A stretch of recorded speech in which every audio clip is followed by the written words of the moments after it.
ప్రపంచంలోనే ప్రస్తుతం యవనులు అనేవారు భయము, భక్తి, దేవుడు కదా, ఇవేవి కూడలేవు. ఇవి లేకపోవడం మాత్రమే కాకుండా అన్నీ మత్తుకి బానిసే. మత్తుకి, లోకంలో లగ్జరీ లైఫ్, ఎలాగ పడితే అలాగ తీరడం, ఎలాగ పడితే అలా ప్రవర్తించడం, చేయకూడని పనులు, నేరాలు ఘోరాలు చేసి యుక్త వయసులోనే కొందరు రోగాలు గురైపోయారు, కొందరు ప్రాణాలు పోగొట్టుకున్నారు, కొందరు ఆస్తిని అంత కూడా ఆస్తులు వాళ్ళ తల్లిదండ్రులు సంపాదించి సర్వనాశనం చేశారు. అయితే మన బిడ్డలు నిజంగా దేవుడి కృప. యవన కాలమందు కాడి మోయట నరునికి వేలు బిడ్డలు. మరి ఇలాగెందుకున్నారంటే కారణం, యవనులు దేని చేత తమ నడత శుద్ధిపరుచుకుందురు, ఈ వాక్యమును దానిని జాగ్రత్తగా చూచుకొనుట వలన కదా. అది మన బిడ్డలైతే చక్కగా చెబుతున్న వాక్యాన్ని వింటున్నారు, అర్థం చేసుకుంటున్నారు, ఇలాగుండాలి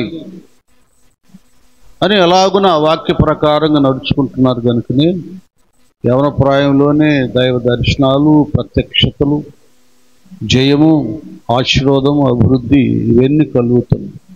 అయినా ఇంక అలాగే పట్టుకున్న దాన్ని వదలకుండా గట్టిగా పట్టుకోండి. భక్తి జీవితాన్ని ముందుకు వెళ్ళండి. చాలా ఉన్నతంగా దేవుడు చేస్తారు, ఎవరిని కొదువు చేయడు. ఎందుకంటే లోకాన్ని నమ్ముకుంటే పాడైపోతారు, కానీ దేవుని నమ్ముకుంటే పాడవరు, దీవించబడతారు. ఏమి లేనట్టు కనబడ్డా అందరికంటే అభివృద్ధినిస్తారు. మీరు నా ఆజ్ఞకు లోబడిన యెడల భూమి మీద ఉన్న సమస్తమైన జనముల కంటే నేను మిమ్మల్ని హెచ్చిస్తాను అన్నారు. కాబట్టి అలాగే ముందుకు వెళ్ళండి నాన్న. మీరు మీ ద్వారా ఇంకా మరి కొందరు యూత్ రావాలి. అలాగే మీరు పెద్దలైన వాళ్ళందరూ కూడా మీరు గట్టిగా ప్రార్థించండి. స్తోత్రం, హల్లెలూయా. ఇక వాక్య భాగులంటూ వెళ్దాం. ఒకసారి మనం లూకా సువార్త 16వ అధ్యాయంలోకి వెళ్ళిపోదాం. అక్కడ 38వ వచనం చదివే వాళ్ళు, దగ్గర ఉండేవాళ్ళు చదివేసేయండి నాన్న. చక్కగా చదవండి, ఏం పర్లేదు, టెన్షన్ పడద్దు. 16వ అధ్యాయం లూకా సువార్త 38వ వచనం. ఆడ యేసు ప్రభు వారు స్వయంగా చెప్పిన మాటలు అన్నమాట అవి.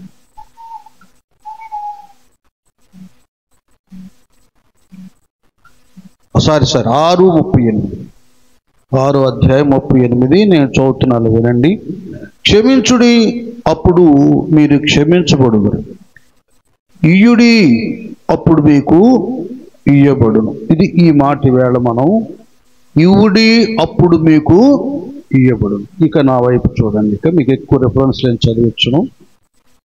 ఇక్కడ స్వయంగా యేసు ప్రభు వారు అక్కడ ఉన్నటువంటి భక్త బృందానికి తెలియజేస్తున్న మాటలు. ఇవ్వండి, అప్పుడు మీకు ఇవ్వబడుతుంది అంటున్నాడు. ఇక పరిస్థితి ఏంటంటే, ఈ ప్రసంగాలు చేసేటప్పుడు ఈ మాటను తీసుకొని చాలామంది దైవ సేవకులు, భక్తులు, వాళ్ళు వీళ్ళు సేవకులు ఏం చేస్తారంటే, ఇవ్వండి అంటే డబ్బుల దగ్గరికి వెళ్ళిపోతారు, డబ్బుల దగ్గరికే వెళ్తారు. అది ఇవ్వండి, ఇది ఇవ్వండి, దేవుడికి ఇది ఇవ్వండి అని. వాళ్ళు కానీ దానికి ఒక ప్రాసెస్ ఉంది, ఒక పద్ధతి, ఒక క్రమం ఉంది దానికి. దేవుడు ఎవరిని కూడా నీ ఆస్తి ఐశ్వర్యం, నీ కానుకలు, దశమ భాగాలు ఇవ్వండి అని రాగానే జనాల్ని డబ్బులు ఆయన అడగల. మీరు చూడండి, బాగా అర్థం చేసుకోండి. అరణ్యంలో ఆయన ప్రసంగం చేయడానికి వెళ్ళినప్పుడు చాలామంది వచ్చారు. చాలామంది వస్తే ఇక సాయంత్రం అయిపోయింది. ఇక శిష్యులు అన్నారు, ప్రభువా పొద్దుగుకిపోయింది కదా, మరి వాళ్ళు ఇళ్ళకి పంపించేసి వెళ్ళి ఇంకెక్కడ హోటల్లోనే ఇళ్లలోనే భోజనాలు చేస్తారు అని శిష్యులు అన్నారు. మరి ప్రభు అన్నాడు, అదేం కాదు, వారికి మీరే భోజనం పెట్టాలి.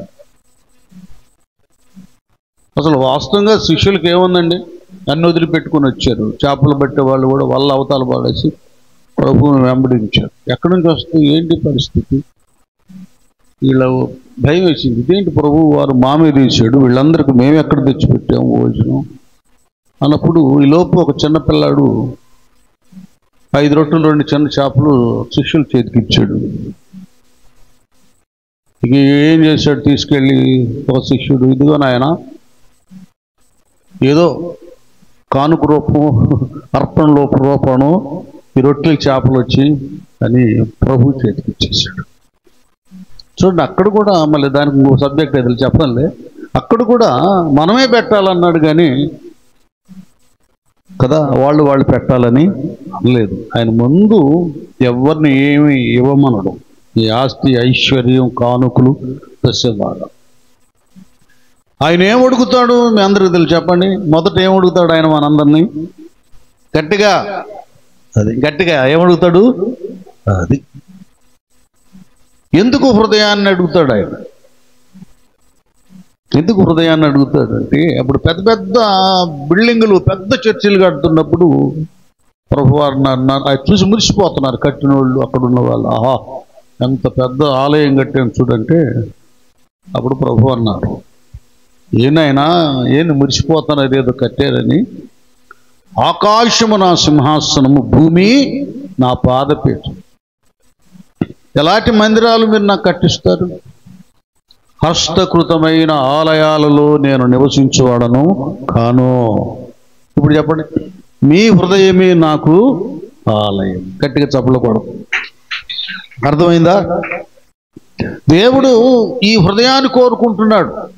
మొదటి ఇది ఇవ్వాలి. ఎన్ని కానుకలు ఇస్తే ఏం లాభం? ఏమండి, పెద్ద పెద్ద బిల్డింగులు కట్టిస్తే ఏం లాభం? కొంతమంది అనుకుంటారు, ఎన్ని తప్పులు చేసినా పొరపాటులు చేసినా జనాలను ఉంచినా అక్కడక్కడ దోచుకున్నా ఆ దోచుకున్న దాంట్లో కొద్దిగా దేవుడికి వాటా ఇస్తే బోయిదులు అన్నట్లు ఉంటుంది. లేదు, అది అసహ్యం. దేవునికి కావలసింది ముందు హృదయం. ఒకసారి మనం వెళ్ళిపోదామా? సామెతల గ్రంథం 23:26 చదవండి, అక్కడ క్లారిటీ. నానా బాగుందండి. సామెతలు 23, నా కుమారుడా నీ హృదయమును నాకు ఇమ్ము. అర్థమవుతుందా కదా? నా కుమారుడా కుమార్తె, నీ ఆస్తి నాకు ఇవ్వమన్నాడా? నీ ధనం నాకు ఇవ్వమన్నాడా? ఆయన ఏం అడగలేదు. మొదట అడుగుతున్నది ఏమిటంటే హృదయం అడుగుతున్నాడు. నా కుమార్తె, నా కుమారుడా నీ హృదయాన్ని నాకు ఇవ్వు. అసలు ఎందుకు అంటున్నాడు? సృష్టికర్త కదా, ఆ హృదయంలో ఆయన ఉండొచ్చు కదా, ఆయనకుంది కదా ఆ పవర్. అంటే ఒక నియమము కలిగిన దేవుడు మన దేవుడు, న్యాయబద్ధమైనటువంటి పద్ధతులు కలిగిన వాడు. ఆదాముని మోసం చేసి సాతాను ఆదామవలను తన మాటకు లోబొచ్చుకొని తినకూడనటువంటి వృక్షఫలమును తినించినప్పుడు ఆజ్ఞాతక్రమమే పాపం. అక్కడి నుంచి హృదయంలో పాపం ఆరంభమైంది. అంతకుముందు ఆదామవులకి చెడ్డ ఆలోచనలు కానీ చెడ్డ చూపులు కానీ దోచుకుంటాం కానీ తిట్టడం కానీ కొట్టడం కానీ కక్షలు ద్వేషాలు ఇవేమీ లేవు.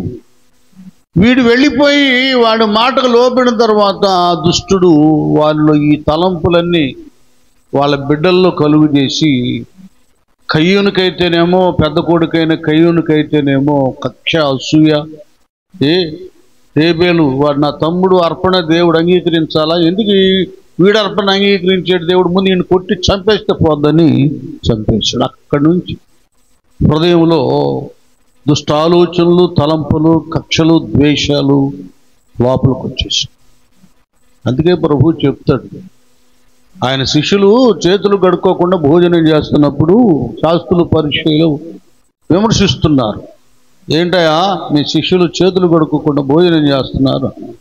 అప్పుడు ఆయన అన్నాడు, అరే బాబు, బయట నుండి వచ్చేది కాదు మానవుని అపవిత్రపరిచేది కదా. ఈ చేతిలో ఏదో డస్ట్ ఉందో ఏది ఉందో తింటున్నాం అనుకుంటున్నాం. అదేంటంటే శరీరానికి ఏమైనా బలహీనత కలుగు చేయొచ్చు, కానీ లోపల ఒకటి ఉంది, మానవుల హృదయాంతరంగంలో ఉంది. కామ క్రోధ లోభ మోహ మదమత్సర్యములు ఇందులో నుంచే వస్తాయి. ఈ హృదయ తలంపుల్లో నుంచే అవి బయలుదేరుతాయి. ఇంకా తలంపులు ఏం చేస్తాయి? చెయ్యి చెయ్యి చెయ్యి అని మనిషి చేత ఆ చేయకూడనటువంటి దైవ వ్యతిరేకమైన పనులు చేస్తాయి. కొట్టడమో తిట్టడమో చేస్తుంది. మనం ఒక కీడు, ఒక నష్టం కదా, ఇతరులకు హానికరమైన పని ఒకటి చేస్తున్నామంటే అది హృదయంలో నుండే బయలుదేరుతుంది. అందుకే అన్నాడు మత్తయి సువార్త 5వ అధ్యాయం 8వ వచనంలో, హృదయ శుద్ధి గలవారు ధన్యులు, వారు దేవుని చూచెదరు. అది కొండ మీద ప్రసంగంలో అంతకుముందేమో ఇర్మీయా గారు ఒక చక్కటి మాట చెప్పాడు అందరికి తెలిసేటట్టుగా కదా. 17లో మీరు చదవద్దండి, నాకు వెళ్ళి చూడండి, నేను చెప్పేస్తాను, రిఫరెన్స్లు రాసుకోండి. ఇర్మీయా 17:9-10లో కదా, హృదయము మోసకరమైనది, అది ఘోరమైన వ్యాధి గలది, దాన్ని ఎవడు గ్రహించగలడు? హృదయాన్ని ఎవడు గ్రహించలేడు. హృదయాంతరంగంలో ఎవరు హృదయంలో ఏముందో మనుషులకు తెలియదు, కానీ దాన్ని పరిశోధించి పరిశీలన చేసేవాడు దేవుడు. మానవుల యొక్క హృదయ తలంపులు కూడా ఆయనకి కనబడతాయి. మనం దేని గురించి ఆలోచిస్తున్నామో, మంచి గురించి ఆలోచిస్తున్నామో, చెడుని గురించి ఆలోచిస్తున్నామో ఆయనకు తెలియబడతాయి, ఆయనకి వినబడతాయి. ఒక మాట చెప్పాలంటే అది అలాంటిది. ఒక ఆయన ఏం చేశాడంటే అపోస్తలుల కార్యం 8వ అధ్యాయంలో ఆయన గారడి చేసేవాడు ఒకప్పుడు. ఆ గారడి ద్వారా అతడు జనాల్ని, ఆ సమరయ పట్టణంలో ఉన్నటువంటి వాళ్ళని, అబ్బా దేవుని యొక్క మహాశక్తి అంటే ఇతడే, అబ్బా ఏం చేస్తున్నాడు ఈ సీమోను అని అందరూ ఆయన్ని బలి పొగుడుతూ మెచ్చుకుంటూ ఉండేవాడు. అలాగూ ఆయన పొగుడుతూ గొప్పగా చెప్పుకుంటున్నటువంటి సమయంలోనే ఫిలిప్ అనేటటువంటి ఒక దైవ సేవకుడు ఆ సమరయ పట్టణానికి వెళ్ళాడు. అక్కడికి వెళ్ళిపోయి క్రీస్తు సువార్తను వాళ్ళందరికీ ప్రకటించాడు. అంతకుముందు అనేక మంది చాలా సమస్యలు ఉన్నాడు.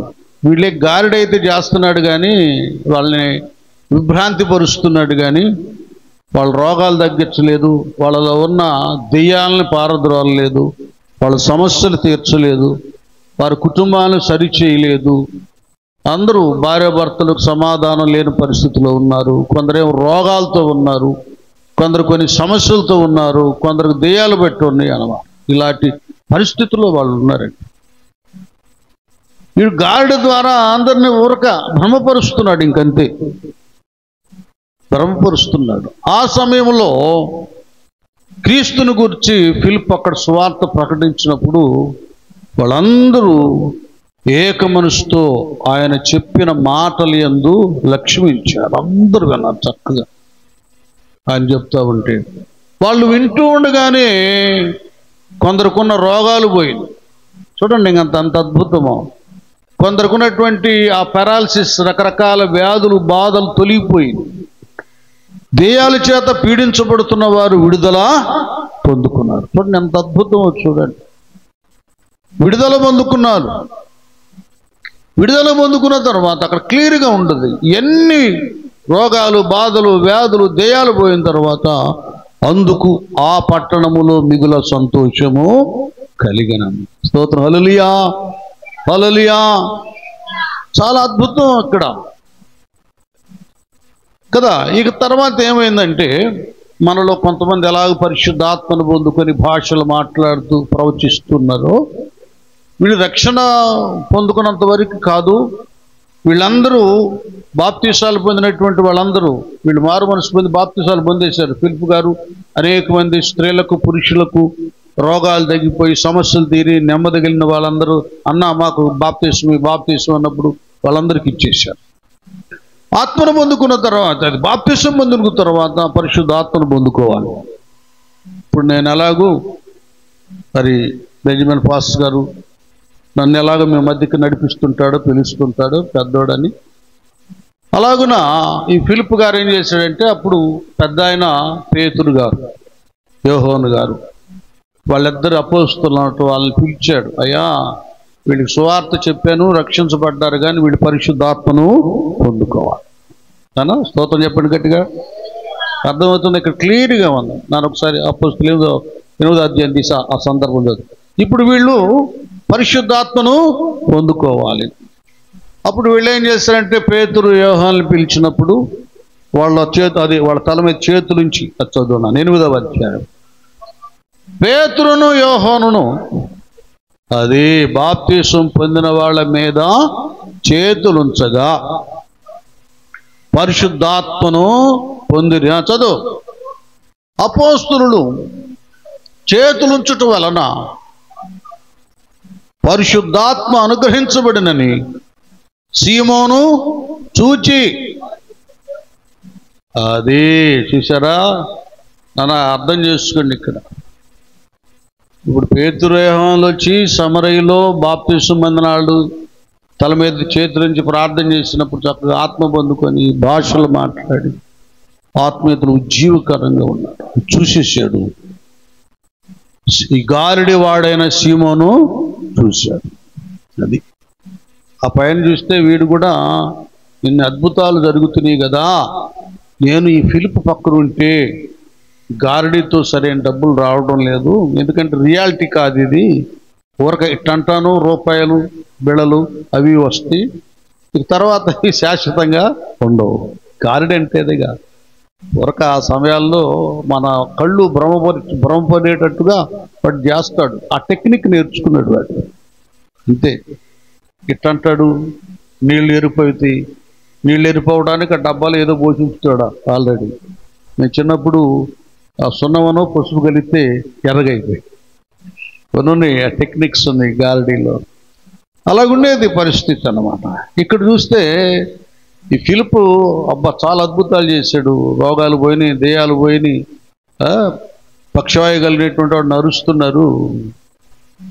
కాబట్టి ఇది ఏమేమి చేస్తాడు ఫిలిప్, నేను కూడా ఆ టెక్నిక్ నేర్చుకోవాలంటున్నాడు. ఇది నేర్చుకునే టెక్నిక్ కాదు, పొందుకునేది. ఇది ఆత్మ ద్వారా చేసే కార్యాలు. ఇక ఏం చేశాడంటే చూశాడండి, ఈ పరిశుద్ధాత్మ వాళ్ళు పొందుకున్నప్పుడు ఈ ఆత్మ ద్వారానే ఈ కార్యాలు జరుగుతున్నాయని అప్పుడు దాకా గారడి చేసి ఎంతెంత డబ్బులు సంపాదించాడో నాన్న గట్టిగా చదువు ఆ మాటలు. ఆయన ఏం చేశాడు, అది వారి ఎదుట ద్రవ్యం పెట్టి పేతురు యోహానుల దగ్గర డబ్బులు పెట్టేసి, నేను ఎవరి మీద చేతులుంతునో వారు పరిశుద్ధాత్మ పొందినట్టు. చూసారా నాన్న, వినండి, ఇక్కడ ఏమన్నాడు, ఈ డబ్బులు మీరు తీసుకోండి, నేను ఎవరి మీద చేతులు పెడతానో వాళ్ళు పరిశుద్ధాత్మ పొందుకునేటట్టు అధికారం నాకు. చూడండి ఎంత దౌర్భాగ్యం. ఇది నాన్న కొన్ని ప్రదేశాల్లో కూడా అలాగే ఉంది. ప్రవక్తలకు కూడా జరుగుతుంది. రండి, ఇది 1500 ఇవ్వాలి, 2000 ఇవ్వాలి కదా, దీనికి అంత ఇవ్వాలి, ఆ ప్రార్థన దీనికి అంత ఇవ్వాలని రేటు పెడుతున్నారు. భక్తి జీవితంలో ఆత్మీయ విధానంలో దాన్ని డబ్బులకి ముడిపెట్టకూడదు. దేవుడు ఆత్మల సంపాదన కొరకు సేవకులను పిలుచుకున్నాడు కానీ ఆస్తులు సంపాదించుకుంటానికి కాదు.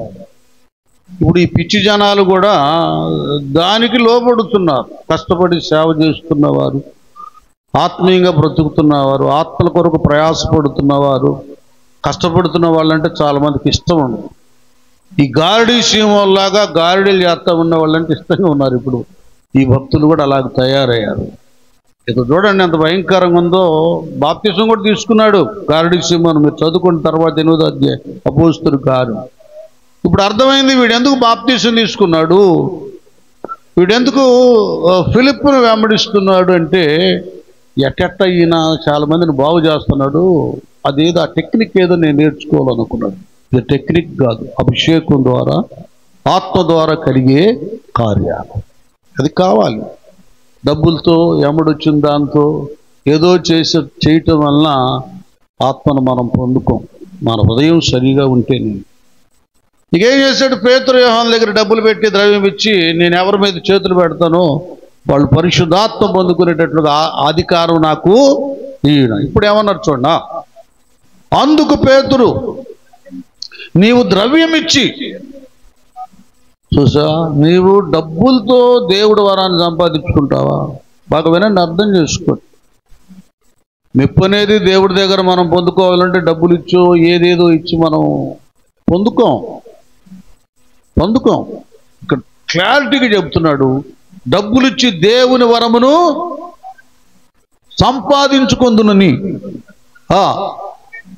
అదే నీ వెండి నీతో కూడా నశించునుగాక. అంటే ఇక్కడ చిన్న మాట చెప్తా వినండి. మనము దేవునికి హృదయం ఇవ్వకుండా ఏది ఇచ్చినా అది ఆశీర్వాదం కాదు, అది నశించి పోవడమే. మెయిన్ దేవుడి దగ్గరికి వచ్చేవారు అసలు మందిరానికి వచ్చినప్పుడు అంటున్నాడు ప్రసంగి, నీవు దేవుని మందిరమునికి వచ్చినప్పుడు నీ యొక్క ప్రవర్తన జాగ్రత్తగా చూసుకో. ఎలాగ పడితే అలాగ ప్రవర్తించి దేవుని ఆలయానికి వచ్చి నేను ఇది ఇస్తున్నాను అది ఇస్తున్నానంటే ఆత్మీయులు కానీ దేవుడు కానీ మెచ్చుకునేటటువంటిది స్థితి కానే కాదు. మెచ్చుకోరు వాళ్ళు. నువ్వు ధనముతో ద్రవ్యం ఇచ్చి దేవుని వరమును కొనలేవు అంటే ఏమంటాడు మరి తర్వాత ఏమన్నానా, నీ హృదయము, అది ఇప్పుడు మన పాయింట్ ఏంటంటే హృదయం. నీ హృదయము దేవుని ఎదుట సరైనది కాదు గనుక ఈ కార్యమందు, అర్థమవుతుందా, పరిశుద్ధాత్మను పొందుకోవాలి. ఇప్పుడు దాదాపు మంది 45 సంవత్సరాల పరిచర్య, కొన్ని సంఘాలు ఎంతోమంది సేవకులు, ఈ పాస్టర్ గారులా చాలామంది మన దగ్గర తయారయ్యారు. అప్పుడు మనకి కాటాక మందిరం బిడ్డ షారున్ కుమార్తెకి అంతా తెలుసుగా నానా, కాటాక మందిరం అయినా కూడా ఇట్లాగే 20-25 మంది ఉన్న అందరూ ఆత్మతో పొందుకునేవాళ్ళు. ఆ బిడ్డకి అభిషేకం అదంతా కూడా అలాగే అభిషేకాన్ని ఆమె పొందుకోగలేదు. అప్పుడు చాలామంది ఆత్మ పొందుకొని చిన్నాళ్ళు కూడా 6-7 తరగతి చదివే వాళ్ళ మీద కూడా ఆత్మ వచ్చేది, వాళ్ళు ప్రవచించే వాళ్ళు చాలా జరిగేది. ఒక ఆమె ఉండేది, అప్పటికే ఆమెకి 50 సంవత్సరాలు.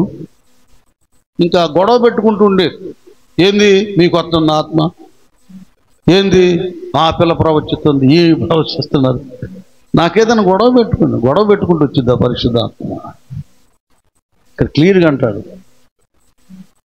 నీ హృదయము ఏమంటాడు ఇక్కడ, చదువు హృదయం, నీ హృదయము అది దేవుని ఎదుట, అది మన యొక్క హృదయం దేవుని ఎదుట ఎలా ఉండాలి, సరైనదిగా ఉండాలి.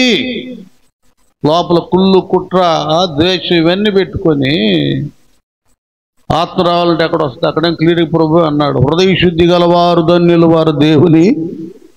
అది కావాలి నాన్న, అవసరం. యవన బిడ్డలు కూడా మేము చిన్నోళ్ళని మాకెందుకు అనుకోరు, అక్కడ మీరే అవసరం. రేవేల ప్రవక్త కూడా మీ యవనులు దర్శనాలు చూస్తారంట, ప్రవచిస్తారంట, అవసరం ఇవన్నీ కదా. నీ హృదయము దేవుని ఎదుట సరైనది కాదు గనుక ఈ కార్యమందు నీకు పాలు పంపులు లేవు. అర్థమవుతుందా? అది హృదయము దేవుని ఎదుట సరైనదిగా ఉండాలి, అప్పుడే మనం ఆత్మశక్తిని పొందుకుంటాం, దేవుని చేతిలో సాధనాలుగా వాడబడాలి. కాబట్టి అందుకే దేవుడు ఈ హృదయంలో దెయ్యాలు భూతాలు ఉండకుండా ఆయనే ఉండాలని. ఆయన ఉండాలంటే ఎలాగుండాలి, హృదయం పవిత్రంగా ఉండాలి. పవిత్రత అనేది రావాలంటే మనలో ఏం చేయాలి, మారు మనసు పొందాలి. మారు మనసు పొందనాళ్ళు మారు మనసు పొందాలి. అజ్ఞాన కాలమందు దేవుడు చూడనట్టుగా ఇప్పుడైతే అంతటను అందరూ మారు మనసు పొందాలి. పొంది ఏం చేయాలంటే తెలుసో తెలియకో చేసిన విధేయత కార్యాలన్నీ ఏకాంతంగా, మనుషులకు కాదు, ప్రభువా నా విధేయతను క్షమించు. కొంతమంది వచ్చి సహోదరులు పాస్టర్ గారు చెప్తారు, నేను ఆ తప్పు చేసి ఈ తప్పు చేశాను. అట్లా మాతో కూడా మీరు చెప్పకూడదు. ఏ లోపమైనా దోషమైనా వెళ్ళిపోయి నీ గదిలో లేదా మందిరంలో ఒక మూల మోకరించయ్యా నా విధేయతను క్షమించని ఆయన దగ్గర మనం ఒప్పుకోవాలి. ఎందుకంటే మన పాపములను క్షమించటానికి, మన హృదయాలను పవిత్రపరచడానికి ఒక యేసయ్యకి అధికారం ఉంది. పాపులను రక్షించుటకు క్రీస్తు యేసు ఈ లోకానికి వచ్చెను. అప్పుడు మనము క్షమాపణ దేవుని దగ్గర పొందుకున్నప్పుడు ప్రభు రక్త ప్రభావం మన హృదయంలోనికి వెళుతుంది. యేసు రక్తము ప్రతి పాపిని వాని పాపముల నుండి పవిత్ర పరచును. శుక్రవారం అన్న ఒక బాప్తిసం ఇచ్చాం మనకు హెడ్ క్వార్టర్లో. మీరు నీళ్లు లేవని ఏం డిస్టర్బ్ అవ్వద్దు, చక్కగా ఆ బాప్తిసం తోటి చక్కగా క్లీన్ చేయించి దానికి కలర్ వేయించి పాచి కూడా పెట్టకుండా నీళ్ళు ఎప్పుడు స్టాక్ ఉంటాయి నాన్న. ఎప్పుడు మీరు సిద్ధపడితే అప్పుడు చక్కగా బాప్తిసాలు తీసేసుకోండి, సిద్ధపడినటువంటి వాళ్ళు. ఆ బిడ్డ బాప్తిసం తీసుకుంది, ఏడుస్తుంది. ఇది పశ్చాత్తాపం, ఏడుస్తుంది. అంత కన్నీటి ద్వారా హృదయం శుద్ధి చేయబడి ప్రభు రక్తం ద్వారా పవిత్రపరచబడి ప్రభావవంతంగా తీర్చబడుతుంది. కనుక ఆ హృదయం పవిత్రంగా ఉండాలంటే మారు మనసు పొంది పాప క్షమాపణ పొందుకొని నమ్మి బాప్తిసం పొందినవాడు రక్షించబడు. అది అప్పుడు ఈ పవిత్రమైనటువంటి హృదయాన్ని మనం కలిగి ఉన్నప్పుడు దేవునికి సరైన హృదయం, దేవునికి ఇష్టమైన హృదయం కనుక దావీదు భక్తుడు అన్నట్లుగా ఈ వాక్యాన్ని నా హృదయంలో పెట్టుకొని నేను పాపము చేయలేను. అది పవిత్రపరచబడి ఉంటాం. అప్పుడు పవిత్రమైనటువంటి హృదయంలో దేవుడు ఉంటాడు. అలాంటి పవిత్రతను కలిగి ఉన్నప్పుడు మన ప్రార్థన దేవుడు ఆలకిస్తాడు కదా. మన యొక్క విజ్ఞాపన ఆయన ఆలకిస్తాడు, మన ప్రతి అవసరత ఆయన తీరుస్తాడు. అందుకే ఈ వాక్యంలో మనం ధ్యానం చేసినప్పుడు యేసుప్రభు వారు ఈ శాస్త్రులు పరిచయులు వీళ్ళు కూడా ఆరాధన చేస్తూ ఉంటారు. మత్తయి సువార్తలు మనం చూస్తే అక్కడ అంటాడు, ఈ ప్రజలు నన్ను తమ పెదవులతో ఘనపరుస్తున్నారు కానీ వారి హృదయం నాకు దూరంగా ఉంది. అర్థమవుతుందా? కొంతమంది ఆరాధనలు చేస్తారు పెదవులతో పాటలు, పెదవులతో ఆరాధన. ఇది చూడటానికి ఇంపుగా సొంపుగా భలే పాడుతూ ఉన్నారే కదా, భలే ఆరాధన చేస్తున్నారే అని మనుషులు పొగడొచ్చేమో కానీ దేవునికి అంగీకారంగా ఉండదు. ఈ మనుషులు నన్ను తమ పెదవులతో ఘనపరుస్తున్నారు కానీ వారి హృదయం నాకు దూరంగా ఉంది. అర్థమవుతుందా నాన్న? ఆరాధన చేసే వాళ్ళ హృదయం సరిగా ఉండాలి, ఆత్మ పొందుకోవాలంటే హృదయం సరిగా ఉండాలి, వరాలు సంపాదించుకోవాలంటే హృదయం సరిగా ఉండాలి, ప్రార్థన దేవుడు ఆలకించాలంటే హృదయం పవిత్రంగా ఉండాలి. ఇది అలాంటి వాళ్ళు దేవుని దగ్గర ఏదైనా సంపాదించుకోగలరు. హృదయం ఇవ్వకుండా లక్షల కోట్లు ఇచ్చినా కూడా ప్రయోజనం లేదు. అది కూడా కరెక్టే, ఇవ్వడం తేలికే, చాలా మందికి ఇవ్వడం తేలికే కానీ డబ్బులు హృదయం ఇవ్వడం చాలా కష్టం. క్రైస్తవ్యానికని వేరే వాటికి ఇదే తేడా. కొంతమంది పూడ్చుకుంటారు, కోసుకుంటారు కదా, చెప్పు లేకుండా నడుస్తారు, ఏవేవో చేస్తారు. ఇవి కొద్ది రోజులు తేలికే కానీ మనసు స్థిరంగా నిలకడగా పవిత్రపరచుకుంటాం అనేది కష్టం. ఎందుకంటే వాడు తిట్టకూడదు, తాకకూడదు, కొట్టకూడదు, ఇంకేవేవో చెడు పనులు చేయకూడదు. ఇది హృదయ పవిత్రత. నిష్ఠా నియమాలతో 1-2 రోజులు, 30, 40, 50 రోజులు కాదు, జీవిత కాలమంతా దేవుడు పిలిచేంత వరకు పవిత్రతను కాపాడుకోవాలి. కనుక అందరూ ప్రభు దగ్గరికి రారు. అనేకులు అందరూ హృదయాలు ఎవరు, అందరూ పవిత్రంగా ఉండటానికి ఇష్టపడరు, లోకంలో బ్రతకటానికి ఇష్టపడతారు. ఇప్పుడు ఎందుకు నామకార్థ క్రైస్తవులు, వాళ్ళ నామకార్థ క్రైస్తవులు అంటారంటే పేరుకు మాత్రమే క్రైస్తవులు. నేతి బీరకాయలు నెయ్యంతో వాళ్ళ జీవితంలో క్రీస్తు అంటారన్నమాట. వాళ్ళు ఎవరు చూడండి, యాకోబాడి పేరు, ఏదో చర్చికి వెళ్తాడు, గంట ఉంటాడు, అటు నుంచి అటు బార్కి వెళ్తాడు, తాగుతాడు, బయట ప్రేరాలు కనపడతాడు, తర్వాత సినిమాల్లో కనపడతాడు. వాళ్ళు ఆచార భక్తులు, హృదయాన్ని ఇచ్చిన వాళ్ళు కాదు, మతపరంగా బ్రతికేవాళ్ళు. ఇది తెలియక చాలామంది మీ క్రైస్తవులు అట్టు ఉంటారు, ఇస్తుంటారు అంటే వారు బాబా వాళ్ళు నిజ క్రైస్తవులు కారు. ఒక మంత్రి గారు ఏదో ఆ చర్చికి వెళ్తాడు వాళ్ళ అభిమానం కొరకు, వెళ్ళిపోయాడు ఆ మంత్రి, అక్కడ కనుక గొడవ, అసలు విషయం వాళ్ళకి తెలియదు.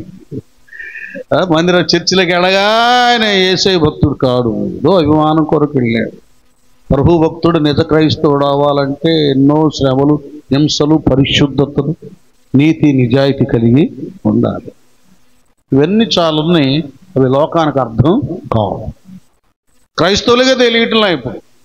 కాబట్టి ఇప్పుడు దేవుని పిల్లలారా, దేవుడు ఇవుడి మీకు ఇవ్వబడును అన్నాడంటే మొట్టమొదటిగా మనము దేవునికి ఇవ్వవలసింది ఏంటి? గట్టిగా చెప్పండి, గట్టిగా. అది ఆ హృదయం దేవుని ఎదుట సరైనదిగా ఉండాలి. అప్పుడే మీరు మీ వ్యక్తిత్వంలో ఒక ప్రభావాన్ని పొందుకుంటారు, మీ కుటుంబానికి మీరు ఆశీర్వాదకరంగా ఉంటారు, సంఘానికి అభివృద్ధికరంగా ఉంటారు. ఎందుకంటే ఇలాంటి పరిశుద్ధులు ఉంటేనే కదా, పరిశుద్ధులు ఉంటేనే కదా వాళ్ళు ప్రవచిస్తారు, దర్శనాలు చెప్తారు, ప్రార్థన చేస్తారు. దేవుడు కూడా నీతిమంతుల ప్రార్థనే ఆలకిస్తాడు, అప్పుడు కార్యాలు జరుగుతాయి. ఇప్పుడు బిడ్డలు సాక్ష్యం చెప్పారు, ఇలా సంఘం ప్రార్థన చేసింది, సేవకులు ప్రార్థన చేశారు, దేవుడు నా పక్షంగా ఈ కార్యం చేసి. అది కాబట్టి హృదయాన్ని మనం సరి చేసుకోవాలి, హృదయాన్ని ఎప్పటికప్పుడు చక్కపరుచుకోవాలి. మీ అందరూ తెలుసు, హిజ్కియా ఆయన ఒక భయంకరమైన రోగంతో ఉన్నాడు. దేవుడు యెషయా అనే ప్రవక్తను పంపించాడు, హిజ్కియా ఇంక నువ్వు చనిపోబోతున్నావు, కాబట్టి నువ్వేం చేస్తావంటే నీ ఇంటిని చక్కబెట్టుకో. అది ఇల్లు అంటే చచ్చిపోయేవాడికి ఇల్లు చక్క పెట్టుకుంటుంది, నేను చెప్పు. ఇల్లు అంటే ఏంది? హృదయం అనే ఇల్లు.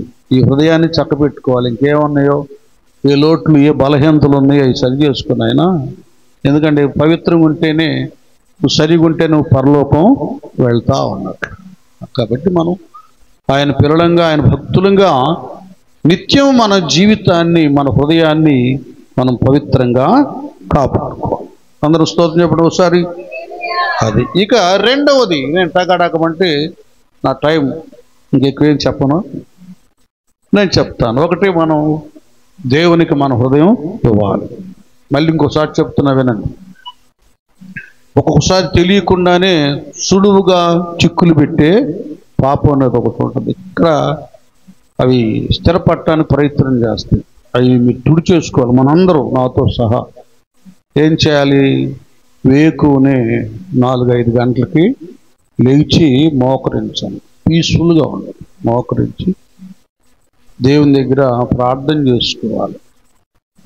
2 కావాలి, హృదయం నిత్యము పవిత్రంగా ఉండాలంటే, 1 ప్రార్థన, 2 వాక్యం. అది వాక్యం. ప్రార్థన ద్వారా మన అవిధేయత అంతా దేవుని దగ్గర ఒప్పువేసుకుంటాం. వాక్యం ద్వారా ఏమి మనలో లోపాలు ఉన్నాయో వాక్య అర్థంలో దేవుడు మనకి చూపిస్తాడు. ఎందుకు వాక్యం? ఎందుకు బుధవారం, ఎందుకు శనివారం, ఎందుకు ఆదివారం? ఎందుకంటే ఇది ఒక అర్థం లాంటిది.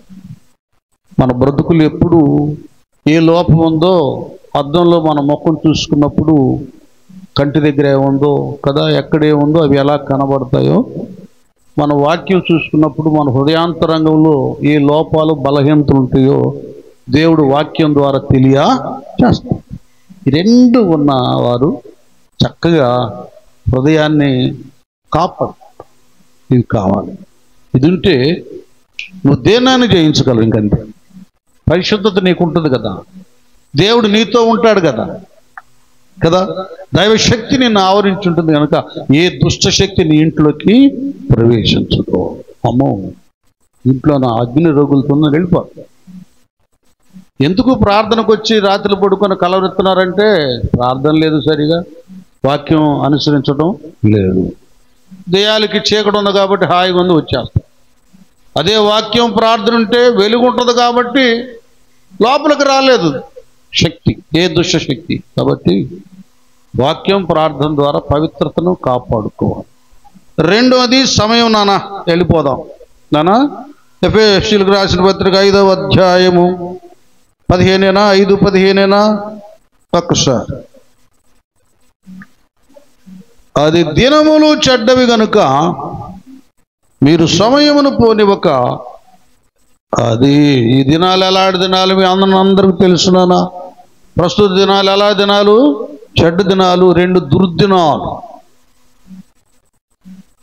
ఈ అంత్య దినాలు, ఇవి అపాయకరమైనటువంటి కాలం. ఇది ఎక్కడ చూసినా ఏదో ఒక మూల, ఏదో ఒక అరాచకం కదా. భయంకరమైనటువంటి లోకంలో జరుగుతున్నటువంటి ఈ దుర్దినాల్లో, ఈ చెడ్డ దినాల్లో భక్తులు అనబడేవారు, దైవజ్ఞానం ఎరిగిన వారు, దేవుని దగ్గర బ్రతుకుతున్న వారు తమ సమయాన్ని పోనివ్వకూడదు. అది సమయాన్ని పోనివ్వకూడదు. ఏం చేయాలి? సమయమును పోనీకు ఏం చేయాలి? సద్వినియోగపరుచుకోవాలి. సద్వినియోగపరుచుకుంటే అంటే నాకెళ్ళి చూడండి అందరూ. సద్వినియోగపరుచుకుంటాం అంటే, సరే మీరున్నారు కుమార్తెలు, యజమానులు, వాళ్ళు జాబ్కి వెళ్తారు, పిల్లల్ని స్కూల్కి పంపిస్తారు, వంట పనులు ఇంటి పనులు చేసుకున్న కొద్ది సమయం ఉంటుంది.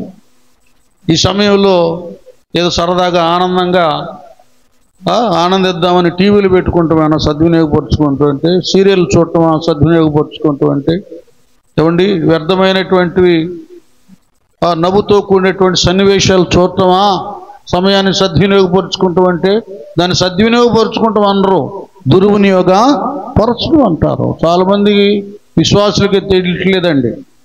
పేరుకి మాత్రం వీళ్ళు ప్రార్థనకు వచ్చి ఆదివారం కనపడతారు, కానీ తర్వాత ఇక ఆదివారం గంట 2 గంటలు కనపడతారు. ఎక్కువ భాగం ఇళ్ళకి వెళ్ళిన తర్వాత టీవీల దగ్గరే ఉంటారు వాళ్ళు. ఆ సీరియల్, ఈ సీరియల్, ఆ ముచ్చట్లు, ఈ ముచ్చట్లు, ఈ నవ్వులు, ఆ నవ్వులు చూసుకుంటూ ఏకైకలు పక్కపక్కలు. తర్వాత దుష్టుడు ఇంట్లో పని చేస్తాడు, ఇక ఏడుతో కూర్చుంటారు. దేవుడు ఒక మార్గం మనకు చూపించాడు, ఒక వరము దేవుడు మనకి ఇచ్చాడు. ఆ వరాన్ని మనం నిలబెట్టుకోవాలంటే సమయాన్ని పోనివ్వక, దుర్వినియోగపరుచుకోక, టీవీల దగ్గర, సీరియల్ దగ్గర ఎట్టుందని ముచ్చట్లుంటే కొంతమంది గట్ల మీద, ఆ సప్తాల మీద, అరుగుల మీద కూర్చొని లోకుల ముచ్చట్లు చెప్పుకుంటారు. అది వారికి తగును, లోకస్తులకు తగును. అందుకంటాడు, దుష్టుల ఆలోచన చొప్పున నడవక, పాపుల మార్గమును నిలవక, అపహాస్కులు కూర్చుండు చోటున ఇది. ఇప్పుడు మన భక్తులు ఎక్కువ వాళ్ళ దగ్గరే కూర్చుంటారు. రారా ఏం జరిగింది మొన్న, నీకెందుకు, ఏం చేయాలంటే ఆమెను పిలిచిన ఆదివారం ఇలా ప్రార్థన జరిగింది, మా ఇంట్లో మా మందిరంలో ఒక యవ్వన బిడ్డ తన దేవుడు తన ఎగ్జామ్ విషయంలో గొప్ప జయాన్ని ఇచ్చాడు, లేకపోతే జాబ్ ఇచ్చాడు, దేవుడు ఈ బిడ్డని ఇలా దీవించాడు, అక్కడ స్వస్థత కలిగిందని పిలిచి దేవుడి పనులు, దేవుడి కార్యాలు చెప్పాలి. కానీ లోకల్ ముచ్చట నీకెందుకు, వాళ్ళు తెలిసిందనుకో వచ్చి కొట్టేస్తారు, అంతేకాదు. ఇలాగ ఎన్ని తగులు అవుతున్నాయి కుటుంబాల్లోనే చాలా గొడవలు జరుగుతున్నాయి. కాబట్టి చాలా జాగ్రత్తగా ఉండాలి. మన పరిశుద్ధ జీవితాన్ని మనం కాపాడుకోవాలంటే సమయాన్ని పోనివ్వక సద్వినియోగపరుచుకోవాలి. నాకు అమ్మాయి చెప్పారు, కొంతమంది బిడ్డలు వచ్చి రోజు వచ్చి మందిరంలో ప్రార్థన. నేను 2-3 సార్లు చూసినప్పుడు బిడ్డలు వచ్చి ఒక 3-4 ప్రార్థన చేసుకుంటున్నారు చూశాను. నేను వెళ్ళిపోయాను బయట. నేను ఇక్కడ కూర్చున్నాను అనుకో, పాస్ గారు వచ్చారు అని వెళ్ళిపోతాను. వాళ్ళని ప్రార్థన ఎట్లాగా, ఏదో ఒక సామెత ఉంది, కూసేగాడిది వచ్చి మేసేగాడిదని. వాళ్ళ ప్రార్థన అనేది మన సంఘాలకు కావాలి. చిన్నగా వెళ్ళిపోతాను. నేను చాలాసార్లు అలాగొచ్చి వెళ్ళిపోయాను. కావాలి, ఇది సద్వినియోగపరుచుకుంటాం అంటే. ఏమంటాడు, దినములు చెడ్డవి గనుక సమయమును పోనివ్వక సద్వినియోగం చేసుకొనొచ్చు.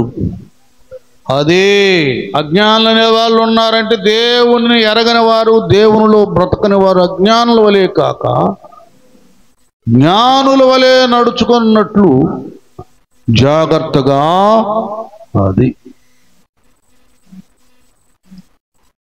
జ్ఞానులు అంటే దేవుని యందు భయము, భక్తి కలిగి ఉండటమే జ్ఞానానికి మూలం. అజ్ఞానుల వలె, అవిశ్వాసుల వలె, దేవుడు లేని వాళ్ళ వలె మనం ప్రవర్తించకూడదు. విశ్వాసులు కూడా అజ్ఞానుల వలె కాక, అవిశ్వాసుల వలె కాకని దీని అర్థం. చాలా చింత వేస్తుంది. కొంతమందిని నేను దర్శిస్తానికి వెళ్ళినప్పుడు వాళ్ళు బాప్తీసాలు పొందిన వాళ్ళే, పెద్ద గొప్పగా ఉంటున్నట్లు ఉన్నవారులే ఆ చట్టాల మీద కూర్చొని ముచ్చట్లు చెప్పుకుంటున్నారు. కొందరు ఉంటారు ఎప్పుడు అక్కడే కనపడతారు. అరుగు ఒకటి వేసి ఉంటుంది కదా, దాని మీద కూర్చుంటారు. ఉపవాస ప్రార్థనలు జరుగుతున్నా కూడా మందిరంలో కనపడరు. వాళ్ళు దేవుని సన్నిధిలో కంటే లోకస్తుల మధ్యలో ఎక్కువ కనబడుతున్నారండి. అది ఎప్పటికైనా అరిష్టం, అష్ట కష్టాలకు గురి చేస్తుంది. వాక్యంలో క్లియర్గా ఉంది, నీ సన్నిధిలో సంపూర్ణమైన సంతోషము కలదు. అది దేవుని సన్నిధిలో ఉంటుంది, కానీ సంతోషం సమాధానం లోకస్తుల మధ్యలో ఎలాగుంటుంది? కాబట్టి ఇది గుర్తెరిగి మరి కుమార్తెలుగా మీరు సమయం ఉన్నప్పుడు జ్ఞానవంతురాలు తన ఇల్లును కట్టునన్నట్లుగా ఆ సమయాన్ని ప్రార్థనలో గడపండి. చెప్పాను ఇందాక, బిడ్డలకి చదువుకున్న స్కూళ్ళకి కాలేజీకి వెళ్ళేవాళ్ళంటే వాళ్ళకి అవన్నీ రెడీ చేసి పంపించండి. యజమానుడు ఉద్యోగం పంపించేసి తర్వాత ఏమేం చేయాలో వంటి పనులు ఇంటి పనులు చక్కగా చేసేసుకోండి. మందిరానికి దగ్గరగా ఉంటే వచ్చి కొంత సమయం మరొక సహోదరులతో కలిసి మీరు ప్రార్థన చేయండి. మీ ప్రార్థన మీ వ్యక్తిత్వానికి బలం ఇస్తుంది, మీ కుటుంబానికి అభివృద్ధి ఇస్తుంది, సంఘానికి క్షేమాభివృద్ధిని కలుగా చేస్తుంది. మీరే జనాలు తేవాలంటే మీ ప్రార్థనే. గొర్రెలనే ఎంతే కానీ కంటే కానీ కాపరి కాదుగా. కనుక కాపరు వచ్చి మీకు మేత వేస్తాడు, మీరు మేపుతాడు, కాస్తాడు. మీరు ఆత్మలను సంపాదించుకోవాలి, ఇది మీ డ్యూటీ. నిజంగా మీరు సమయాన్ని సద్వినియోగపరుచుకుంటే ఆ స్థితిని దేవుడు మీకు ఇస్తాడు. చాలా బాధేసి హెబ్రీలో పత్రికలో పౌలయ్య హెబ్రీలు రాసిన పత్రిక చూడాన 10వ అధ్యాయము 24వ వచనంలో చాలా బాధపడుతున్నాడు. అది చూసారా, కొందరంట ఆ రోజుల్లోనే కొందరు ఏం చేస్తున్నారంటున్నానా, మానుకొనుచున్నట్లుగా సమాజముగా కూడుట మానక ఒకరినొకరు హెచ్చరించుచు ఆ దినము సమీపించుట చూచిన కొలది మరి ఎక్కువగా అలాగు చేయుచు ప్రేమ చూపుటకును సత్కార్యములు చేయుటకును ఒకరినొకడు పురికొల్పవలనని ఆలోచించు. అందరూ స్తోత్రం చెప్పండి. హల్లెలూయా, హల్లెలూయా. చూడండి, కొందరంటే అప్పుడే మానుకున్నారంట. కొందరు మానుకున్నట్లుగా సమాజముగా కూడుట మానక. అర్థమవుతుందా? దేవునికి సన్నిధికి ప్రార్థనకి దూరంగా ఉండకూడదు. చాలామంది మానుకొని ఆత్మీయ జీవితాలను పతనం చేసుకున్నాం. వినండి, సమయం అనేటటువంటిది ఎలాగుంటుందంటే, ముందు మీకు ఆదివారాన్ని గురించి ఒక మాట చెప్తాను. మరి 84వ కీర్తనలు అంటాడు కొరహ కుమారుడు, భక్తిహీనులతో నివసించుట కంటే నీ మందిర ఆవరణములో ఒక్క దినము గడుపుట 1000 దినాల కంటే శ్రేష్టం. అదేంటంటే ప్రభు దర్శించే కాలం.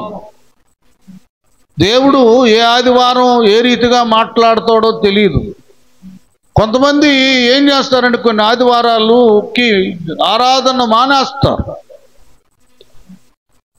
ఆరాధనలోనే కొన్ని ఫంక్షన్లు లేకపోతే ఇంకేదో కార్యాలు అవి ఉంటే వాటికి ప్రాధాన్యత ఇస్తారు. అకారణంగా బంధువులు వచ్చారనో లేకపోతే స్నేహితులు వచ్చారనో, సాధ్యమైతే వాళ్ళని కూడా తీసుకురా. మనకి 8 గంటల క్రితం 10 గంటల లోపు అయిపోతుంది ఆరాధన. హాయిగెళ్ళి చక్కగా ఏదో తీసుకొచ్చి వాళ్ళకి భోజనం సిద్ధపరిచి అందరూ ఆనందంగా భోజనం చేయండి. ఇప్పుడు అలా కాదు. చిన్నది జరిగినా కూడా ప్రార్థనలు మానేసేటటువంటి వారు అధికమైపోయారు.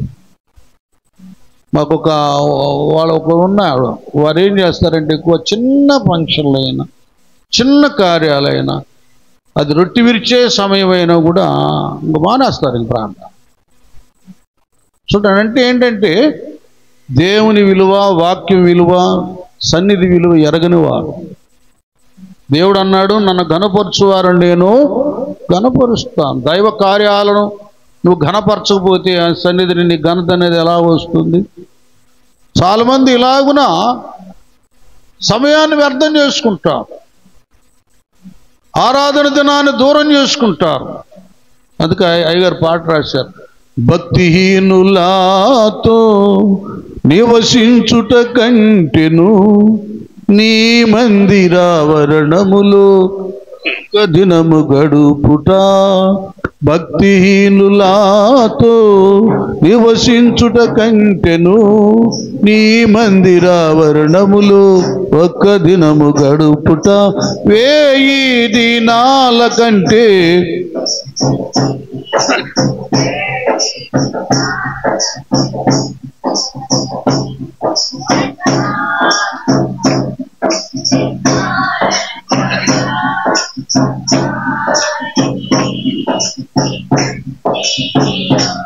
శాశ్వత కృపను నేతాళంతగా కానుకానైతిని నీ సన్నిధిలో కానుకానైతిని నీ సన్నిధిలో నా హృదయమంతో జీవమగల దేవుని దర్శింపానందముతో కేకవేయుచున్ నా హృదయమెంతో జీవము గల దేవుని దర్శింపానందముతో కేకవేయుచున్నది నా దేహమెంతో నీకై ఆశించే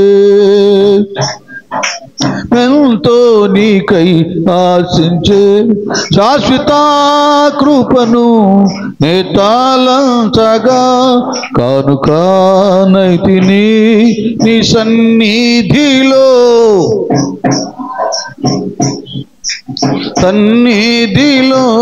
శాశ్వత కృపను తాళంచగా. దేవుని స్తోత్రం. హల్లెలూయా.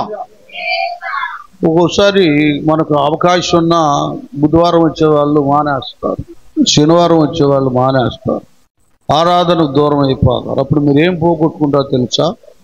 32వ కీర్తన తీయండి నాన్న, 6వ వచనం చూడండి. 32వ కీర్తన 6వ వచనంలో కొన్ని ఉంటాయి.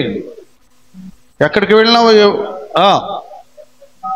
చూడండి, ఇక్కడ ముందేమంటాడు నాన్న, కావున నీ దర్శన కాలమందు భక్తి గలవారందరూ నిన్ను ప్రార్థన గట్టిగా చప్పట్లు కొట్టండి, గట్టిగా చప్పట్లు కొట్టండి. అర్థమవుతుందా?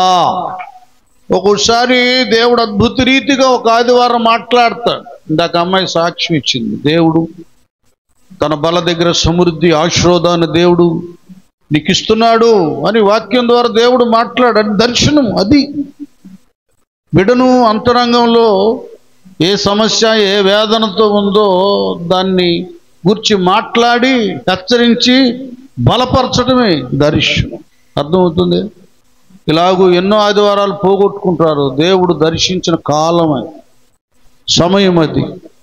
చాలామంది దూరం చేసుకుంటున్నారు. రక్షించబడి కూడా ఎందుకు కష్టాల్లోనే ఉన్నారు, సమస్యల్లోనే ఉన్నారు, బంధకాల్లోనే ఉన్నారు, బలహీనతలోనే ఉన్నారంటే దేవుడు చక్కపరుద్దాం, ఈ దినాన నా బిడ్డతో నేను మాట్లాడాలి, నా కుమారుడు చాలా ఆర్థిక సమస్యలతో వేదనతో ఉన్నాడు, ఆ బిడ్డ పరిష్కారానికి ఒక మార్గాన్ని చూపించాలి, ఆలోచన చెప్పాలని దేవుడు అనుకుంటాడు. మాట్లాడే సేవకుల్లో నుండి సేవకురాల్లో నుండి మాట్లాడినది మీరు కాదు కానీ మీ తండ్రి ఆత్మ మీలో నుండి మాట్లాడాలని ఆయన ఉద్దేశిస్తాడు. ఆయన సిద్ధపడతాడు, కానీ మనమే ఆయన దగ్గరికి రాకుండా సిద్ధపడటం లేదు. ఇలాగ చాలామంది పోగొట్టుకుంటున్నారు. నాన్న మీరు బాగా అర్థం చేసుకోండి, సన్నిధంటే వ్యర్థమైంది కాదు. బుద్ధి జ్ఞానముల సర్వ సంపదలు ఇక్కడ ఉన్నాయి. ఇది పరలోకపు గవిని. ఇక్కడ సమయాన్ని మనం సద్వినియోగం పరుచుకోవాలి. ఆరాధనను దుర్వినియోగపరుచుకోకూడదు. ఉపవాస దీక్షను దూరం చేసుకోకూడదు. ప్రత్యేకమైన ఆ కూడికలలో ప్రత్యేక ఆశీర్వాదాలు దేవుడు మీకు సిద్ధపరిచి ఉంచుతాడు, వాటిని పోగొట్టుకోరు. ఇవన్నీ మీరు అర్థం చేసుకోండి. సమయం చాలా విలువైంది. భక్తుల జీవితం ఉన్నతమైంది. వారి స్థితిగతి స్థిరత్వం అది ఆశీర్వాదకరంగా ఉంటుంది. వారి హెచ్చరికలు, వారి సలహాలు, వారి మాటల ద్వారా అనేకులు ఓరడించబడతారు. దేవుడిచ్చిన అధికారం ఇది, లోకం ఇచ్చిన అధికారం కాదు. కనుక ఇది మనలో స్థిరముగా నిలకడగా నిలిచి ఉండాలంటే మనము సమయాన్ని సద్వినియోగం పరుచుకోవాలి. కొందరు మానుకున్నట్లుగా, కొంతమంది మానుకుంటాం స్టైల్ వాళ్ళక ఎంత వెళ్ళలేదు, ఎందుకో పోబుద్ది కాల. ఇటీవల ఒక యవనస్తుల కాన్ఫరెన్స్ జరుగుతుంటే ఒక యవన బిడ్డ అంటుందంట, రా వెళదాం యూత్ ఫెస్టివల్ ఉంది ఒక కాన్ఫరెన్స్ అంటే, నాకేం అంత ఇంట్రెస్ట్ లేదంట. ఏం లేదంట, అది దేవుడికి కూడా ఇంట్రెస్ట్ ఉండదు ఆమె దీవించడానికి. అర్థమైందా? ఈ మాట ఎవరి నోట రాకూడదు. దేవుని సన్నిధికి వెళదామన్నప్పుడు మహారాజు అయిన దావీదే సంతోషంగా పరిగెత్తుకుంటూ వచ్చాడు సింహాసనం దగ్గరికి. మనం ఎంత డాక్టర్లు ఎంత, కొంతమంది బతుకులు ఎట్లుంటాయంటే అసలు ఏముండవు అక్కడ. వాళ్ళు గర్వించడానికి అతిశయించడానికి ఏం ఉండదు, ఏ హోదా ఏ ఘనత ఆధిక్యత ఉండదు. ఏమి లేకపోయినా ఆకాశానికి అంత గర్వం ఉంటుంది. దాన్ని అన్నాడు, నాశనానికి ముందు గర్వం నడిచి జాగ్రత్తగా కాపాడుకోవాలి. దేవుడు కూడా అహంకారులను ఏం చేస్తున్నాడు, ఆయన అది త్రోసివేస్తాడు. దీనుల మీద ఆయన తన కృపను చూపుతాడు. భక్తి జీవితం వీటన్నిటితో పెనవేయబడి ఉంది. నిర్లక్ష్యం, అహంకారం, ఆ సమయాల్లో ఆవేశం ఏం పనికిరావు. ప్రభు అన్నాడు, నీ సాత్వికుడును దీన మనసు గలవాడు కదా, మీ మీద నా కాడినెత్తుకొని మీరు నడవండి, ఇంకంతే, రండి, నీకు మన నెమ్మది కలుగుతుందని ప్రభువారు తెలియజేశాడు. కాబట్టి సమయాన్ని మనం ఏం చేయాలి, దేవుని పాదాల దగ్గర సద్వినియోగం పరుచుకోవాలి. అందుకే అంటాడు ప్రకటన గ్రంథం 1వ అధ్యాయం 3వ వచనంలో, ఇక చివరి దినాల గురించి దేవుడు దూత ద్వారా మాట్లాడిస్తున్నాడు. సమయము సమీపించింది కనుక, అది ఇప్పుడు సమయం సమీపించింది. యేసయ్య రెండవ రాకడికి ఈ లోకం పతనం అవ్వడానికి సమయం సమీపించింది. మనకు అన్ని కనపడుతున్న సూచనలు, కరువులు, భూకంపాలు, వరదలు, భయంకరమైన విపత్తులు, మరణ వార్తలు ఎన్నెన్నో మనం చూస్తున్నాం, కళ్ళతో చూస్తున్నాం. ఇదివరకంటే వార్తాపత్రికలు చదివేవాళ్ళం, ఇప్పుడు టీవీలు వచ్చిన తర్వాత దేవుడన్నీ కళ్ళ కట్టినట్లుగా మొత్తాన్ని దృశ్యాలు చూపిస్తున్నారు. ఎక్కడ బస్ యాక్సిడెంట్ అయింది, ఎక్కడ ట్రైన్ యాక్సిడెంట్ అయింది, ఎంతమంది చనిపోయారు కదా, ఎంతమంది గాయపరచబడ్డారు, అన్నీ కనబడుతున్నాయి. అన్నీ మన కళ్ళకు కనబడుతున్నాయి. కనబడుతున్నా కూడా చాలామంది హృదయాల్లో కదలిక రావటంలో వాత వేయబడిన మనస్సాక్షి గలవారుగా ఉంటున్నారు. కాబట్టి సమయం సమీపించింది, యుగాంతానికి యేసయ్య రెండవ రాకడి కనుక ఈ ప్రవచన వాక్యమును చదువువాడును వాటిని విని ఇందులో వ్రాయబడిన సంగతులను గైకొను వారు స్తోత్రం హల్లెలూయా. ఏం చేయాలి? ప్రభు రాకడ సమయం సమీపించుండగా వాక్యం, ఈ ప్రవచన వాక్యం బైబిల్ చదువు వచ్చిన వాళ్ళు చక్కగా చదువుకోండి, చదవాలి, బైబిల్ చదువుకోవాలి.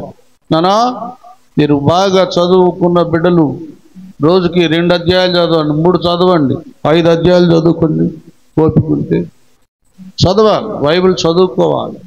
ఎందుకంటే నీ వాక్యము నా పాదములకు దీపమును, త్రోవకు వెలుగై. చదివితే నీకు దివ్యమైన త్రోవ చూపిస్తుంది కదా. చదవడమే కాదు, రెండోది ఏమవ్వాలి, వినాలి. చదవడం మాత్రమే కాకుండా బైబిల్ పాస్టర్ గారులు దైవ సేవకులు చెప్పినప్పుడు వినాలి. మీరే చెప్పండి, వినడం ద్వారా ఏం కలుగుతుంది? గట్టిగా చెప్పాలి. అది వింటే విశ్వాసం కలుగుతుంది, గైకొంటే పరలోకానికి వెళ్ళిపోతాం. దేవుని స్తోత్రం హల్లెలూయా కదా. ఈ నా మాట విని వాటి ప్రకారం చేయి ప్రతివాడు బండ మీద తన ఇల్లు కట్టుకున్న బుద్ధిమంతుని పోలి ఉన్నారు కదా.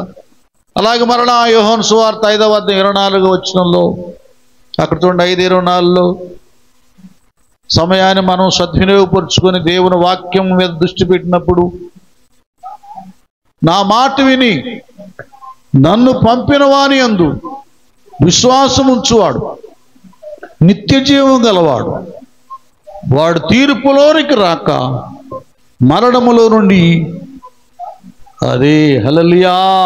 అది వాక్యాన్ని, సమయాన్ని మనం పోనివ్వకుండా వాక్యం చదువుకొని వాక్యం విని వాక్యాన్ని గైకొంటే మరణములో నుండి తీర్పులోనికి రాక నరకాన్ని తప్పించుకొని పరలోకానికి వెళ్ళిపోతాం. కాబట్టి సమయం చాలా విలువైంది.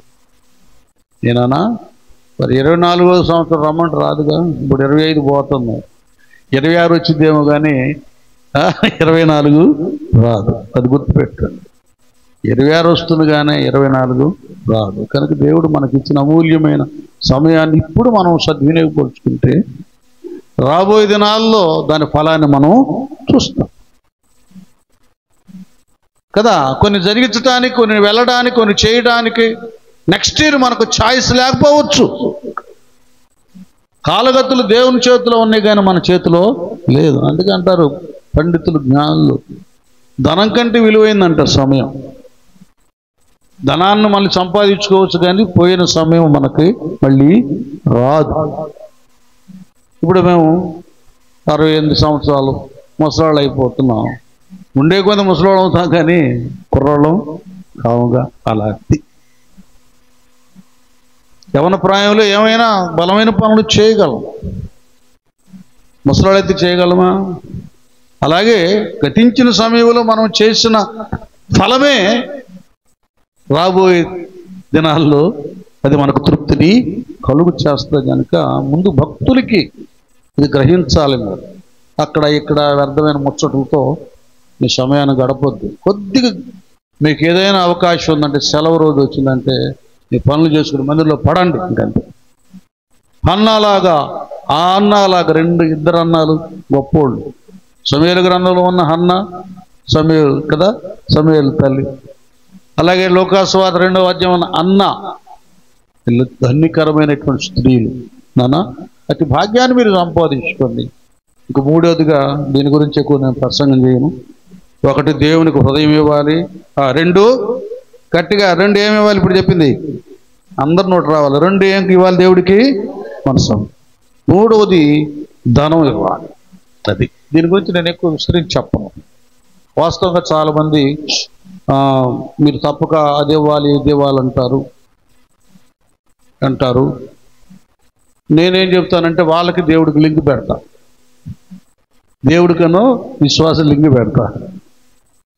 ఎందుకంటే 10వ భాగం మీరే చెప్పండి, ఎవరి సొమ్ము 10వ భాగం? దేవుని. నాకెందుకు? ఆయన వసూలు చేసుకుంటాం. 10వ భాగం దేవుని సొమ్ము, అది ఆయనకి మీకు వర్తించింది.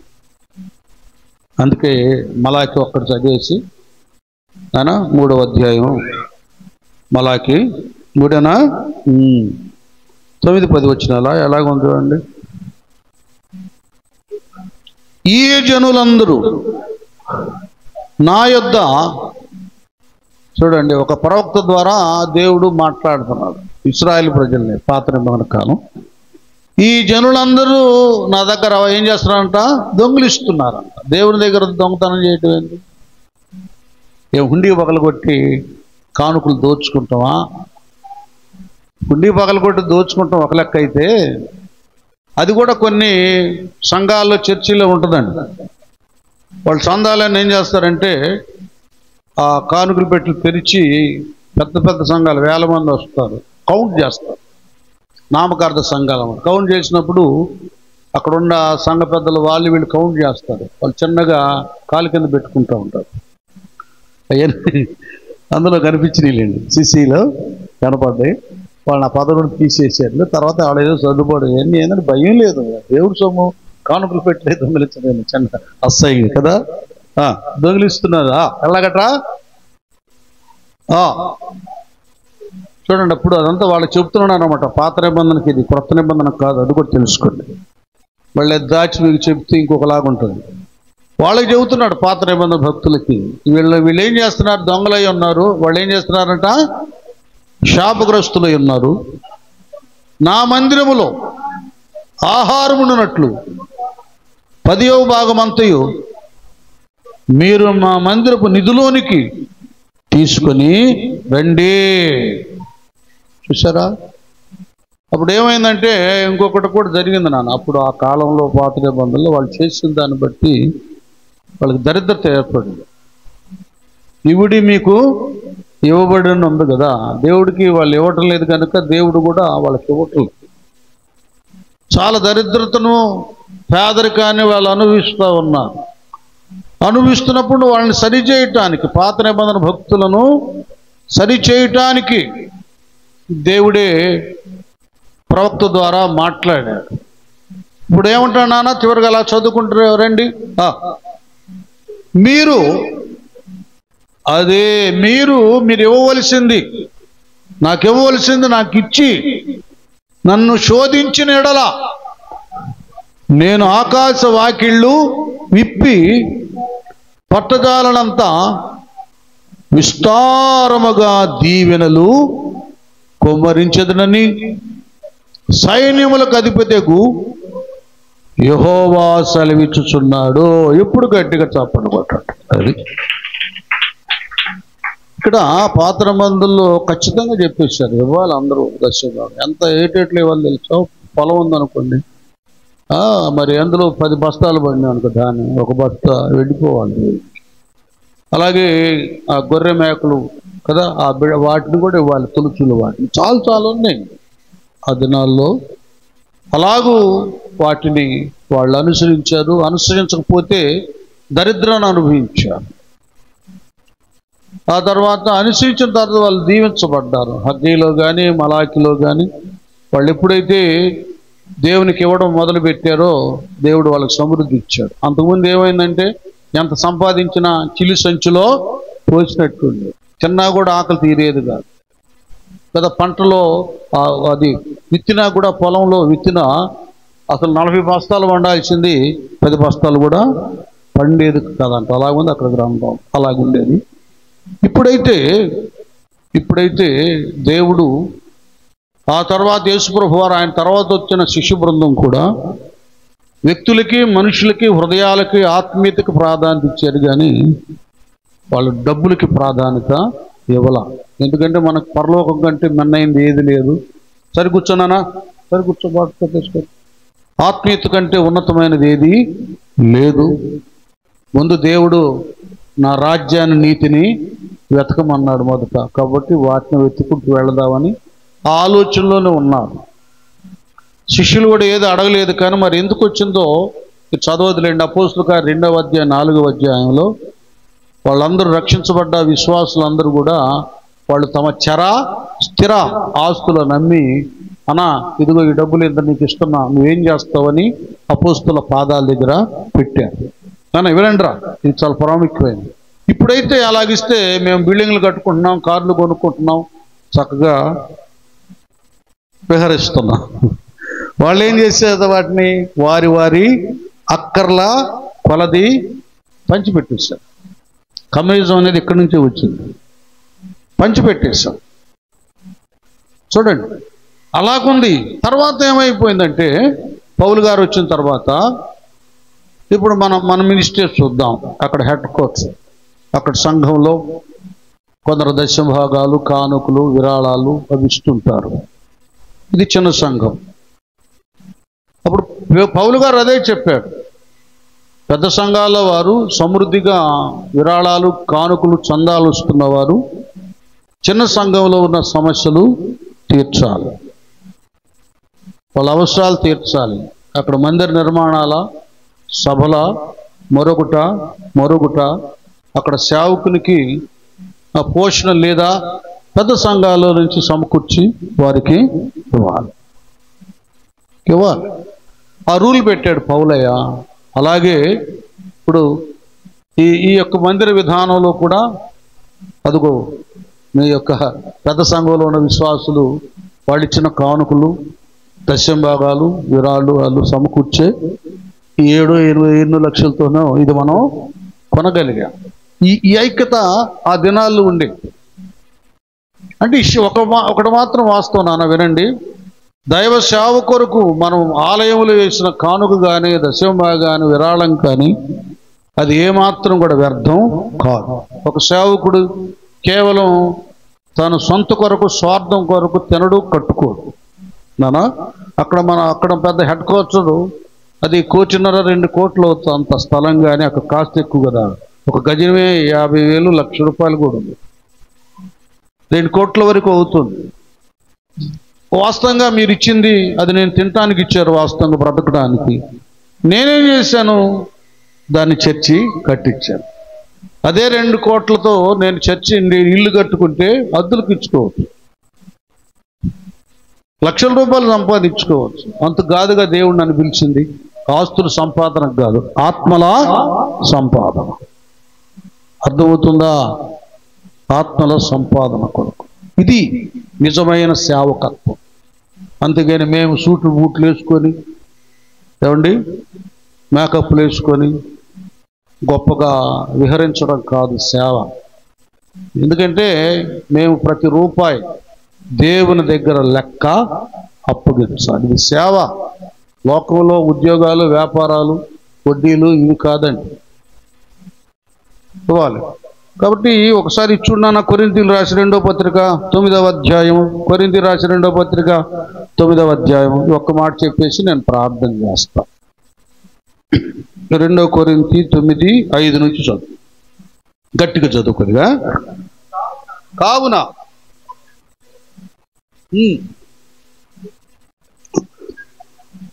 లోగడ ఇచ్చేదనని మీరు చెప్పిన ధర్మము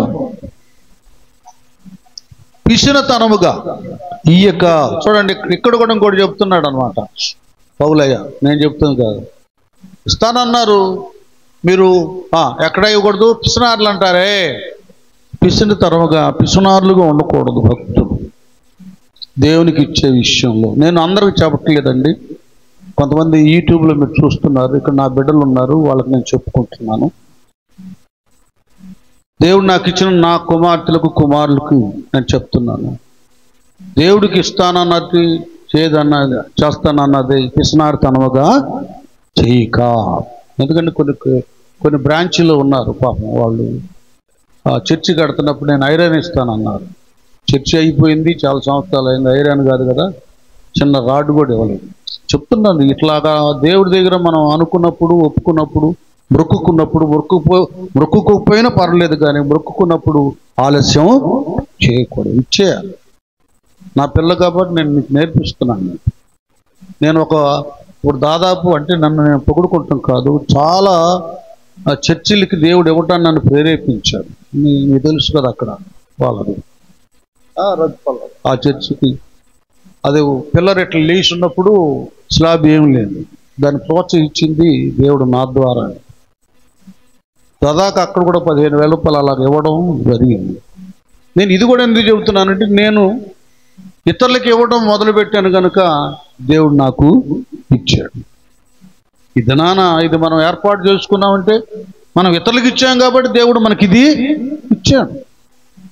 అది కాబట్టి మనం హృదయపూర్వకంగా సంతోషంగా ఇచ్చినటువంటి ఏ కానుక, ఏ విరాళం, ఏ దాన ధర్మం ఎప్పటికీ వ్యర్థం కానే కాదు. మరి ఇంకోటి చెప్పంటారు, కుటుంబ వ్యవస్థలో మనం చేసిన పుణ్యమే మన పిల్లల మీదకి వస్తుంది. ఈ సూత్రాలు చాలా మందికి తెలియదు. రూపాయి దాచిపెట్టి పిసినారులుగా ఏదో పిల్లలకు చేద్దాం అనుకుంటారు, కానీ విశ్వాసులు ఇది మనం అనుసరించాలి. మనం ఇస్తే దేవుడు మన బిడ్డలకి ఇస్తాడు. నెక్స్ట్ చదువునా. పిసినితనముగా ఇయ్యక ధారాళముగా ఇవ్వాలని సహోదరుడు మీ యొద్దకు ముందుగా వచ్చి వారిని హెచ్చరించుట అవసరమని తలంచితిని. అది చూడండి, కొంచెముగా విత్తువాడు కొంచెముగా పంట కోయును, సమృద్ధిగా విత్తువాడు సమృద్ధిగా పంట కోయినని ఈ విషయమై చెప్పవచ్చును. చూసారా? కాబట్టి ఇచ్చే మనం సంతోషం ఇవ్వాలి, సణుక్కోకూడదు, కొనుక్కోకూడదు కదా. మనం బాగా విత్తితే సమృద్ధిగా పంటను కోస్తాం. కాబట్టి ఈ వాక్యాన్ని నేను మీకు జ్ఞాపకం చేస్తున్నాను. కాబట్టి దేవునికి ఇవ్వవలసిన ప్రాముఖ్యంగా 3: 1 హృదయము, 2 సమయము, 3 ధనము. కాబట్టి మీ ముందు దేవుడు మాటలు పెట్టాను. మీ మనసు మిమ్మల్ని ఎలాగ ప్రేరేపిస్తుందో, ఏ విధమైన తీర్మానానికి తీసుకొస్తుందో అది మీకే వదిలాను. మీరే ప్రార్థన చేసుకొని దేవుని సన్నిధిలో నిర్దోషులుగా, నిందారహితులుగా, యథార్థవంతులుగా ఉండండి. యథార్థవంతులకు దేవుడు ఏ మేలు చేయక మానడు. అందరు తల్ల వంచి మోకరించగలవారు మోకరించి ప్రార్థన